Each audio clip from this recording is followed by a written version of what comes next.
एक मन के अंदर टीस है कैथल सिटी की सेवा करने की। मैं कैथल नगर परिषद का चुनाव लड़ना चाहता हूँ। मैं कैथल नगर परिषद का चुनाव लड़ना चाहता हूँ। मैं कैथल नगर परिषद का चुनाव लड़ना चाहता हूँ।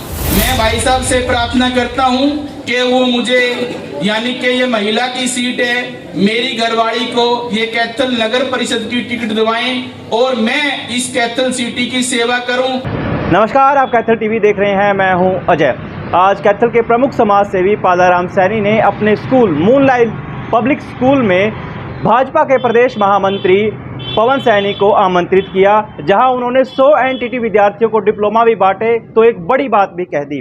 उन्होंने कहा कि वो कैथल में चेयरमैन का चुनाव लड़ेंगे, जिसके लिए उन्हें पवन सैनी का आशीर्वाद भी चाहिए।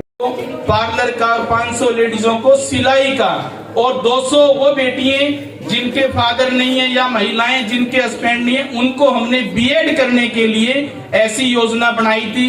बड़े बुजुर्गों से, युवा साथियों से डिस्कस करके तो सभी ने मेरा सहयोग दिया है। सब समय समय पे हमारे बीच में जितने भी हमारे जो साथी बैठे हैं, समय समय के ऊपर सब मेरा सहयोग करते रहते हैं।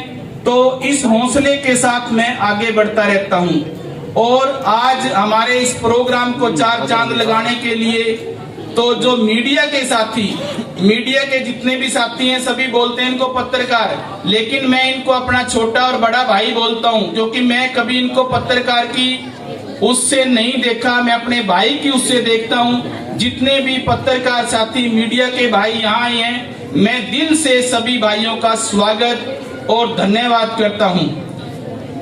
महामंत्री जी, मैं आपसे प्रार्थना करना चाहूंगा कि सभी साथी यहाँ बैठे हैं, महिलाएं बैठी हैं, एक मन के अंदर टीस है कैथल सिटी की सेवा करने की, तो समय के ऊपर ही बात करनी चाहिए। मैं कैथल नगर परिषद का चुनाव लड़ना चाहता हूं, तो मुझे डॉक्टर पवन सैनी जी का, मेरे बड़े भाई का आशीर्वाद चाहिए। मैं भाई साहब से प्रार्थना करता हूं कि वो मुझे, यानी कि ये महिला की सीट है, मेरी घरवाली को ये कैथल नगर परिषद की टिकट दिलवाएं और मैं इस कैथल सिटी की सेवा करूं। और अब हमने 3200 बच्चों को जो योजना बनाई है, अगली बारी हम इसको 3200 की जगह 6400 करें, ऐसा आशीर्वाद मैं बड़े भाई से चाहता हूं। और ऐसा ही हो तो बढ़िया होगा, अच्छा होगा। तो दोबारा फिर से सभी साथियों का, सभी बच्चों का, आए हुए अतिथियों का, मेरे बड़े भाई सरदार गुरजंट सिंह जी मेरे बीच में बैठे हैं, हमारे एक छोटे से बुलावे पे आए हैं, और दरबारा डोर जी हैं, मैं उनका भी अपनी तरफ से स्वागत धन्यवाद करता हूं। जय हिंद, जय भारत माता की।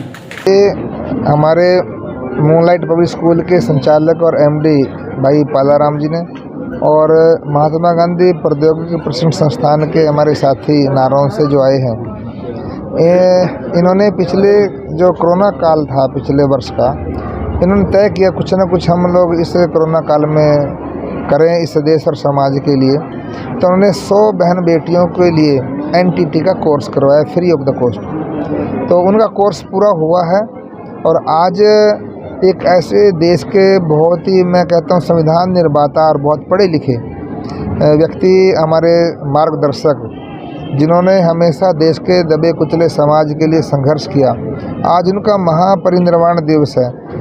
डॉक्टर बाबा साहब भीमराव अम्बेडकर जी की आज ऐसे दिवस के ऊपर आज इन्होंने उस एनटीटी का जो कोर्स किया उसके प्रमाण पत्र वितरण करने के लिए आज उनका फंक्शन किया है। उस नाते मैं आया हूं। भाई पालाराम जी का और सभी साथियों का और बहन बेटियों का मैं बहुत बहुत उनको उज्जवल भविष्य के लिए कामना करता हूं, बधाई देता हूं, शुभकामना देता हूं। आप भाजपा के प्रदेश महामंत्री हैं, पार्टी की नीतियों के बारे में क्या नई रणनीति चल रही है? क्या देखिए, जहां भाजपा संगठन की बात है, अभी पूरे प्रदेश के हमारी जो 90 विधानसभा क्षेत्र हैं उसमें त्रिदेव कार्यशालाएं चल रही हैं। उसमें हमारे जो हर बूथ पर बूथ का पालक है, बूथ का अध्यक्ष है, बूथ का BLA2 है, सभी 90 के 90 विधानसभा में लगभग 50 विधानसभा में ये त्रिदेव कार्यशालाएं हमारी हो चुकी हैं और लगभग 20-25 तारीख से पहले सारी हो जाएंगी। इसके साथ साथ प्रत्येक जिला के अंदर प्रशिक्षण शिविर हमारे चल रहे हैं, उसमें जिला की कार्य समिति की लोग हैं और साथ में जिला कार्यकारिणी की बैठक, ये हमारे पूरे प्रदेश में चल रही है। पालाराम जी ने जो जिज्ञासा रखी है अपनी स्पीच के माध्यम से, सर इसका क्या कहना है सर? देखिए, ये तो उस समय चुनाव समिति जो बनी है उसकी लगातार बैठकें हो रही हैं। हमारे मूलचंद शर्मा जी जो परिवहन मिनिस्टर हैं उस समिति के हमारे चेयरमैन हैं। हमारी कई बार बैठक माननीय मुख्यमंत्री जी के और माननीय प्रदेश अध्यक्ष जी के सानिध्य में बैठक हो चुकी है। उसके लिए काम कर रही हैं समितियां, हमारे हर जिला के अंदर उसकी कमेटियां बनी हैं और वो कमेटियां जो हमारी प्रदेश के भी हमारे 2-2 लीडर्स जो है ना उन जिलों के अंदर जा रहे हैं, उसमें सारा विचार विमर्श करके उसकी फाइनल करेंगे। जो हमारे इच्छा है, पालाराम जी ने इच्छा जताई है, मेरी भी शुभकामना इसके साथ है, तो जो संगठन फैसला करेगा अंतिम फैसला वो रहेगा। इनके पक्ष में होगा तो ये चुनाव लड़ेंगे, निश्चित रूप से जीतेंगे।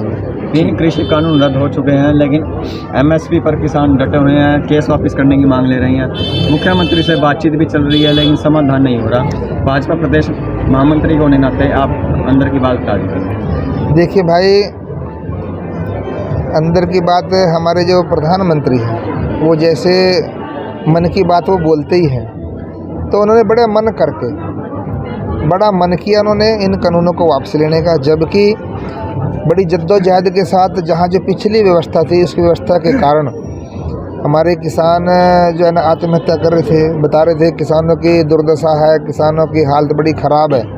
लेकिन उस हालत से उबारने के लिए, उनकी आमदन बढ़ाने के लिए, उनके इस कृषि क्षेत्र के अंदर क्या हम उनकी प्रोटेक्शन कर सकते हैं, क्या उसके अंदर सरलीकरण कर सकते हैं, कैसे उनका एम्पावरमेंट कर सकते हैं, उसके लिए कृषि कानून लेकर के आए थे।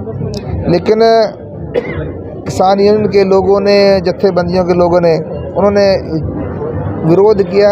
हम इन कृषि कानूनों को लागू नहीं करना चाहते। इसलिए जो मुख्यमंत्री हरियाणा और माननीय प्रधानमंत्री जी ने जितने भी इन्होंने एजिटेशन किए, कहीं भी अपनी तरफ से, सरकार की तरफ से कोई हानि नहीं पहुंचाई। और अन्यथा जितने भी जो दूसरी पार्टी उनके राज्य में इस प्रकार के आंदोलन हुए हैं उसमें किसान भाइयों को गोलियां लगी हैं, बहुत से जो है ना उनकी जानें गई हैं। लेकिन इन दोनों सरकारों में, चाहे केंद्र की सरकार हो, हरियाणा की सरकार हो, कहीं भी किसानों को किसी प्रकार की हानि नहीं पहुंचाई। इसलिए उनकी इच्छा को मानते हुए माननीय प्रधानमंत्री जी ने तीनों कृषि कानून वापस लिए हैं। अब बात एमएसपी पे जो आ रही है, एमएसपी पे उन्होंने कमेटी बनाई है, वो जो फैसला करेगी।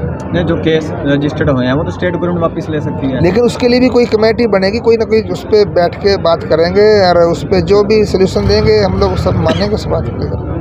तो पंचायती चुनाव और नगर परिषद चुनाव को लेकर भाजपा की क्या रणनीति चल रही है? देखिए, पंचायतों के चुनाव की बात आती है, अब इसकी तारीख जनवरी में शायद लगी है कोर्ट के फैसले के अनुरूप, और जहां अपने स्थानीय निकायों की बात की है उसके भी चुनाव जल्दी होंगे। हमारी कमेटी तो बनी रही है, तो उस पर जैसे ही प्रदेश सरकार फैसला लेगी हमारे सभी कार्यकर्ता तैयार हैं। तो चाहे स्थानीय निकाय के चुनाव हों, चाहे पंचायती राज संस्थाओं के चुनाव हों, हमारे कार्यकर्ता तैयार हैं और उसमें जैसे ही घोषणा होगी हमारे लोग चुनाव लड़ेंगे।